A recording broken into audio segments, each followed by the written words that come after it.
semuanya, perkenalkan kami dari kelompok 4 presisi kelas 10 MIPA 7. Di sini kami akan membuat sebuah podcast yang bertema kandang makut. Makut ini merupakan salah satu tahapan metamorfosis dari lalat BSF atau lalat tentara hitam. Di sini kita akan membahas mulai dari hal-hal yang harus dipersiapkan, hal-hal yang harus diperhatikan, sekaligus tata cara pembuatan kandangnya. Sebelum kita membahas lebih lanjut, mari kita perkenalan dengan anggota kelompok 4. Di antaranya ada yang pertama, Georgius Grevino Farel Anindra. Yang kedua, Juan Catherine Kisoyo. Yang ketiga, Kailana Bagaskara. Yang keempat, Mita Silawati. Yang kelima, Muhridwan Alfarisi. Dan yang keenam, Muhkolid Arifki. Dengan Pak Suratno SPD sebagai guru mentor, Pascal Kaput sebagai fasilitator, dan Bu Devi Afritasari Nur Hidayah SPD sebagai guru pendamping. Ingin tahu lebih lanjut tentang kandang makut? Kalau ingin tahu, simak video ini sampai selesai ya. Are you ready? Let's go! Ingin budidaya makut, tetapi tidak tahu cara membuat kandangnya? Kira-kira apa ya yang harus disiapkan dalam membudidayakan ulat makut? Apa saja sih alat dan bahannya? Mudah saja, pertama-tama untuk pembuatan kandang BSF, alat dan bahan yang harus dipersiapkan adalah yang pertama adalah alat, ada gergaji, palu, meteran, pensil, alat pahat, dan parang. Dan kemudian ada bahan, yaitu paku, kayu, bambu, papan kayu, jaring, dan karet ban. Bagaimana cara pembuatannya? Mari kita simak penjelasan berikut. Yang pertama yaitu menentukan ukuran. Ukuran yang saya gunakan untuk kandang ini memiliki panjang 1 meter, lebar 0,75 meter, dan tinggi 1 meter. Yang kedua, potong kayu sesuai ukuran dengan jumlah 9 ruas berukuran 1 meter dan 4 ruas berukuran 0,75 meter. Yang ketiga, siapkan kayu berukuran 1 meter tadi, lalu diukur dari bagian bawah menggunakan meteran dengan panjang 75 cm, lalu tandai dengan pensil. Yang keempat, pahat keempat kayu tersebut di bagian ujung atas dan di bagian yang sudah ditandai tadi. Yang kelima, letakkan atau pasangkan kayu berukuran 0,75 meter di atas kayu yang sudah dipahat tadi, lalu kuatkan dengan cara dipaku. 7. Ambil 4 kayu lagi yang berukuran 1 meter, lalu sambungkan dengan rangka kaki tadi hingga bisa berdiri tegak. Nomor 8, pasangkan papan kayu di rusuk kandang bagian bawah sebagai alas. Nomor 9, siapkan bambu berukuran 1 meter dan 0,75 meter secukupnya atau hingga menutup sepertiga kandang. Yang ke-10, pasangkan bambu-bambu tersebut pada kandang hingga sepertiga kandang dari bawah tertutup rapat.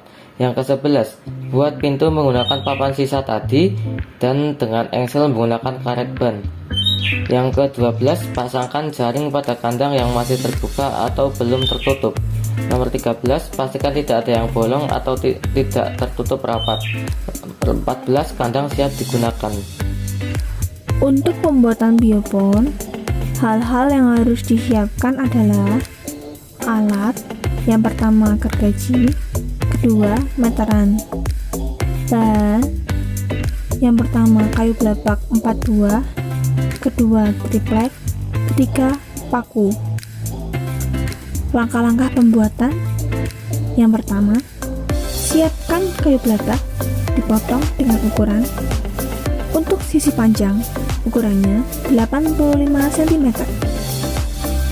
Untuk sisi lebar, ukurannya 50 cm. Yang kedua, kaitkan kayu sebagai sisi panjang dan sisi lebarnya menggunakan paku agar lebih kuat. Bentuk biopon yang pertama berbentuk persegi panjang biasa.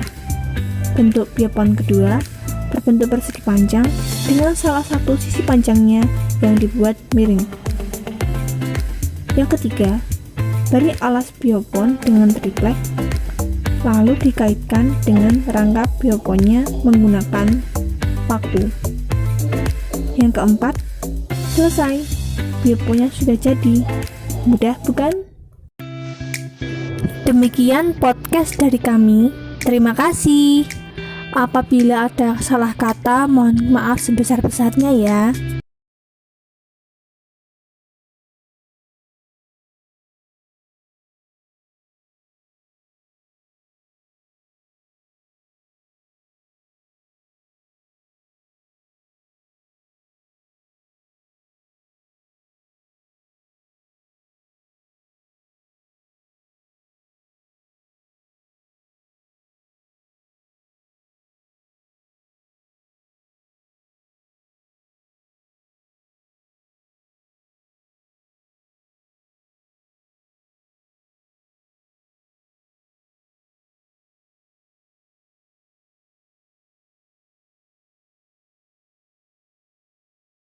Collins, I be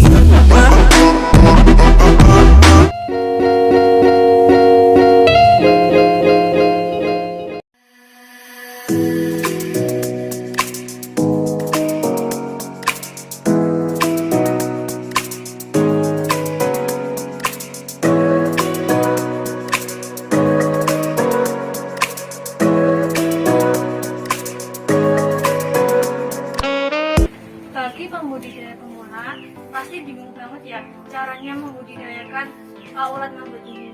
Dari apa saja yang harus diperhatikan, gimana sih caranya meminimalisir terjadinya kegagalan. Kalau ingin tahu lebih lanjut, lihat video ini sampai akhir. Let's get it! Pertama-tama yang harus diperhatikan adalah kondisi kandang. Kandang diletakkan pada tempat yang lembab atau sejuk. Pada pagi hari sampai siang hari terkena sinar matahari yang cukup, sedangkan pada malam hari ia dalam kondisi redup agar pupa dapat berubah menjadi lalat dengan lebih cepat. Selain itu, jangan lupa untuk menyemprot kandang lalat dengan rutin setiap pagi dan sore hari secara rutin agar kondisi kandang tetap lembab sehingga lalat nyaman untuk bertelur. Setiap kaki pada penyangga lalat harus diberi sebuah wadah yang berisi oli atau minyak untuk mencegah semut masuk ke dalam kandang. Karena apa? Semut ini nanti ia akan memakan telur, pupa, dan lalat. Di dalam kandang itu nanti ada dua wadah. Yang pertama wadah yang digunakan untuk bertelur, berisi biopol, dan yang di bawahnya berisi makanan untuk si lalat tertarik datang ke wadah tersebut. Yang kedua wadah berisi pupa.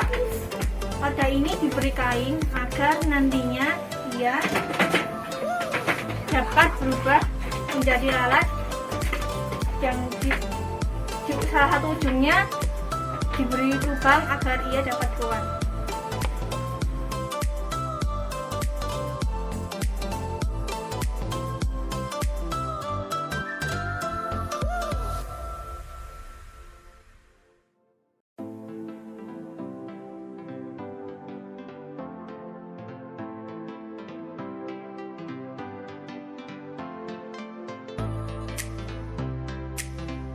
Yang kedua, setelah lalat bertelur, ambil biopol dari dalam kandang.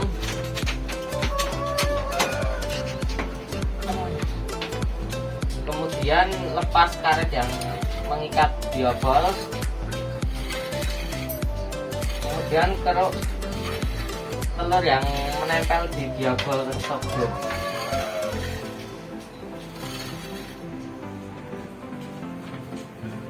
Mengeruknya menggunakan pisau atau cutter.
Jika sudah terkontrol, kemudian ditaruhkan ke dalam wadah peralon yang sudah dimodifikasi sedemikian rupa yang sudah ditaruh jaring di atasnya beserta media pakan yang ada di bawahnya.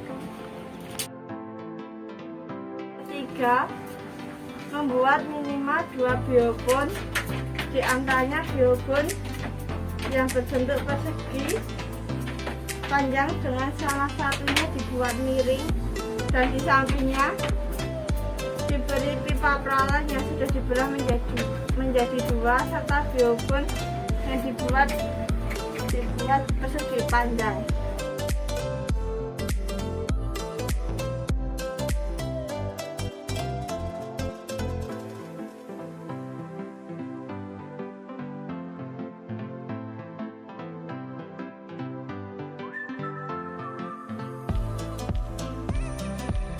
Yang keempat, buatlah rak biopon yang mampu menyangga biopon dengan baik. Disarankan bahan kayu menggunakan bahan kayu jati ataupun kayu usuk agar rak biopon kuat menyangga biopon tanpa takut jatuh ataupun rusak.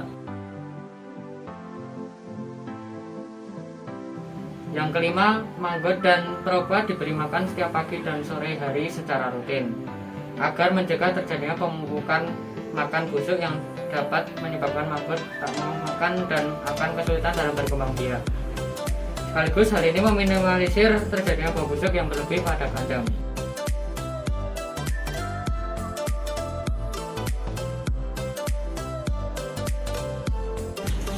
Yang keenam, letakkan pupa ke dalam wadah, lalu masukkan wadah ke dalam kandang lalat pada ruangan dan tempat yang gelap dan tidak terkena sinar matahari sedikit pun. Letakkan ke dalam kandang, lalu tutup agar pupanya itu dalam keadaan nyaman saat persiapan perubahan ke fase menjadi lalat. Disarankan dalam kandang dibuat tempat khusus seperti ini agar pupa lebih nyaman untuk berubah menjadi lalat. Nantinya akan menjadi lalat dalam waktu paling cepat 3 hari dan akan berkembang biak kembali seperti semula.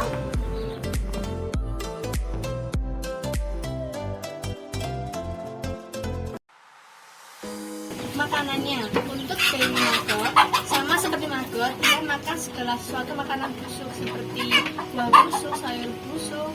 Namun untuk membuat baby maggot ini tumbuh besar dan gemuk, disarankan memberi ampas tahu.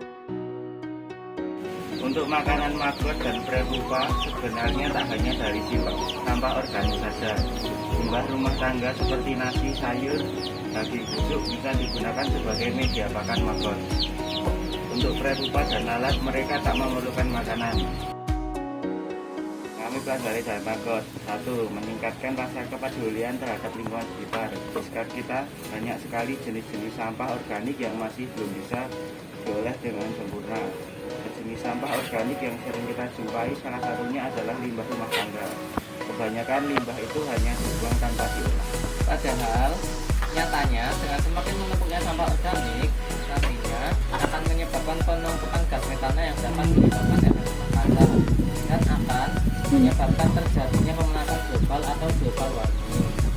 Maka dari itu, daripada dibuang dan dibiarkan begitu saja, maka berikan saja limbah tersebut kepada maggot karena sampah organiklah makanan mereka. Yang kedua, pemanfaatan limbah organik. Dengan maggot, sampah organik yang tidak terurus akan dijadikan makanan bagi maggot yang bisa mengurangi penumpukan gas metana yang disebabkan oleh sampah itu sendiri. Dengan memanfaatkan limbah pasar, limbah rumah tangga, limbah restoran, kita tak perlu repot-repot mengeluarkan uang untuk pakan hewan ini. Yang ketiga, menghargai hewan sekecil maggot. Dengan membudidayakan maggot, kami jadi belajar menghargai makhluk hidup yang lain. Di balik bentuknya yang kecil dan mungil, dia memiliki peran besar dalam menjaga kelangsungan hidup di bumi kita dengan mengurangi gas metana yang disebabkan oleh sampah organik, memanfaatkannya sebagai makanan margot sehingga dapat mengurangi gas efek rumah kaca yang menyebabkan pemanasan global. Produk hasil karya atau produk yang kami buat adalah peyek dan resin. Resin ini semacam senyawa kimia alami yang bisa digunakan untuk membuat hiasan atau kreasi tangan. Halo semuanya, saya Juan Catherine Kiswoyo, perwakilan dari kelompok 4. Di sini, saya akan membuat peyek dari maggot fresh. Selamat menyaksikan. Sebelum kita masuk ke proses pembuatan, kita harus mempersiapkan alat dan bahan.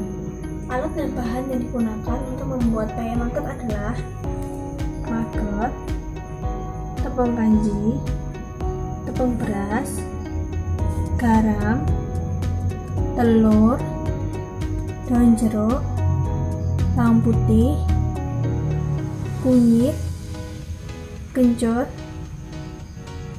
miri, ketumbar, air, wadah, sendok, cobek, dan ulekan. Siapkan bumbu peyeknya. Pertama-tama haluskan garam dan ketumbar.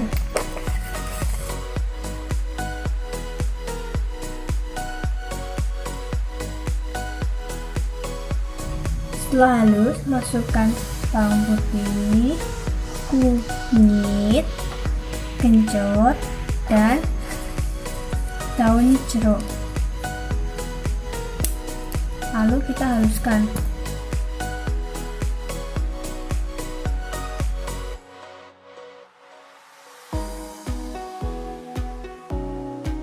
Lalu masukkan kemiri.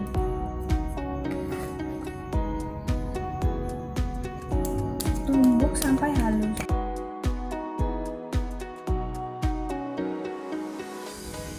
Yang kedua, siapkan wadah. Masukkan tepung beras dan tepung kanji dengan perbandingan lebih banyak tepung beras, yaitu 2:1.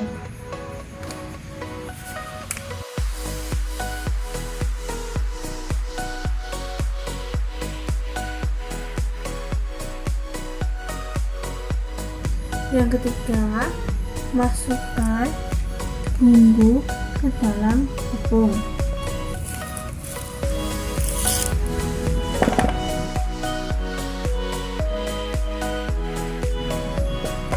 Jangan lupa untuk menambahkan air sedikit demi sedikit.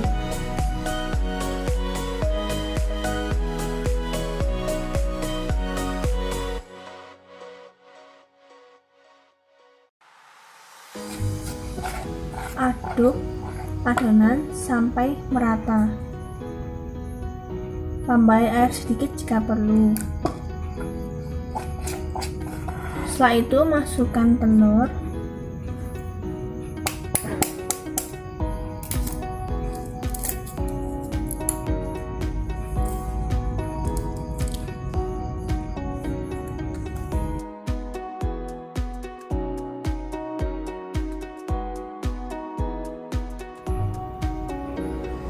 yang keempat, setelah adonan jadi, masukkan maggot,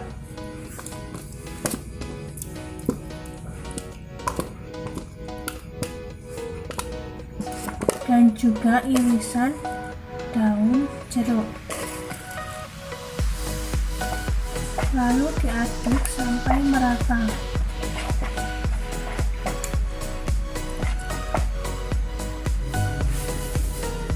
Yang kelima, siapkan wajan dan minyak.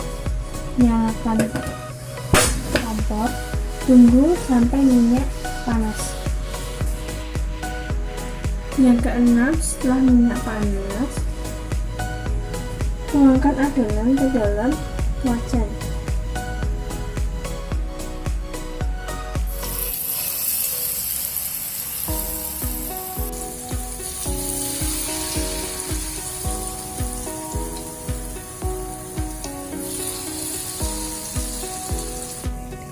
Yang ketujuh, setelah berubah warna menjadi kecoklatan, tiriskan.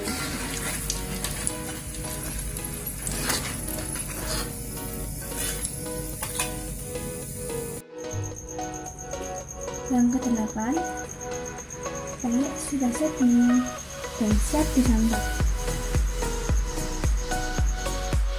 Sekian dari saya, terima kasih. Selamat mencoba. Halo, selamat siang.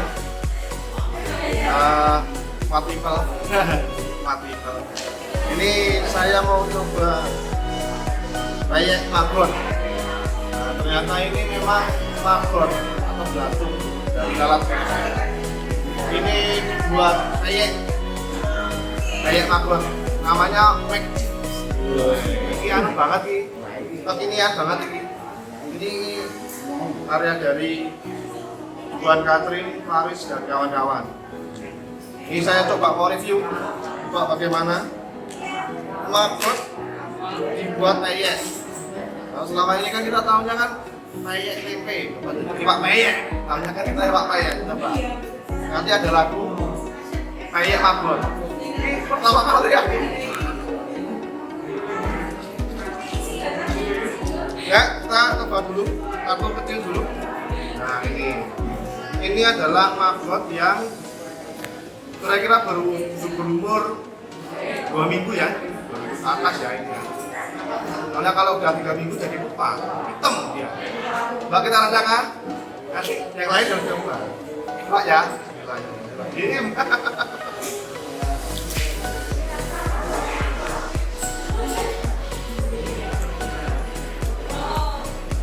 Endul, enak.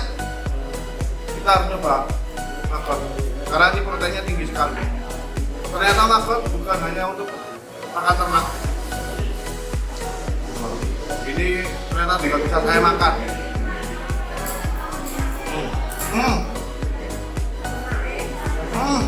Ini kalau dimakan sama nasi sambal, enak banget ini. Wah, enak ini.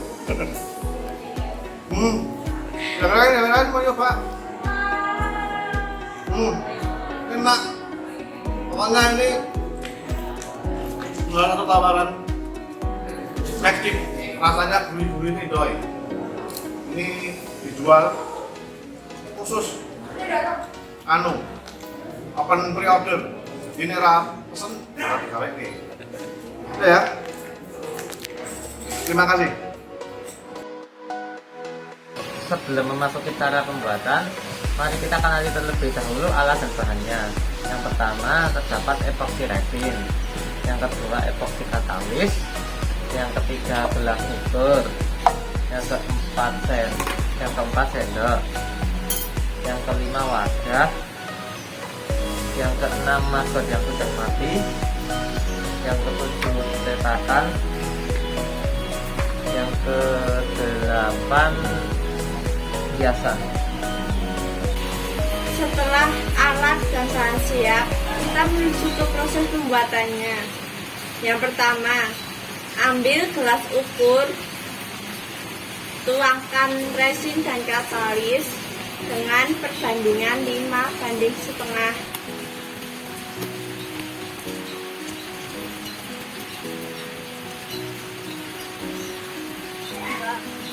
Tiga, 4, 5.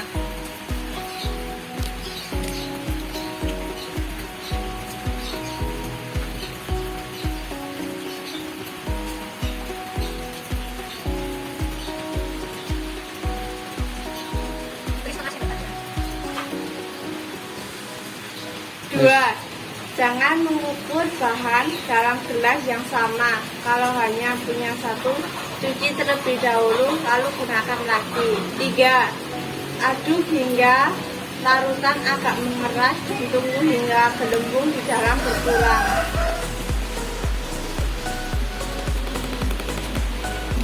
Yang keempat, tuangkan ke dalam cetakan dan tunggu hingga kering.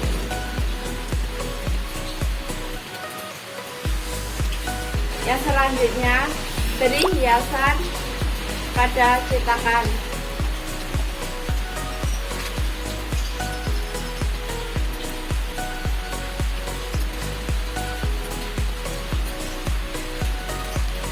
Dan beri manggot.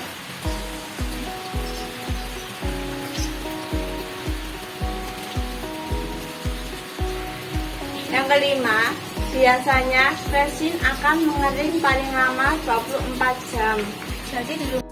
Yang keenam, dan resin art sudah jadi.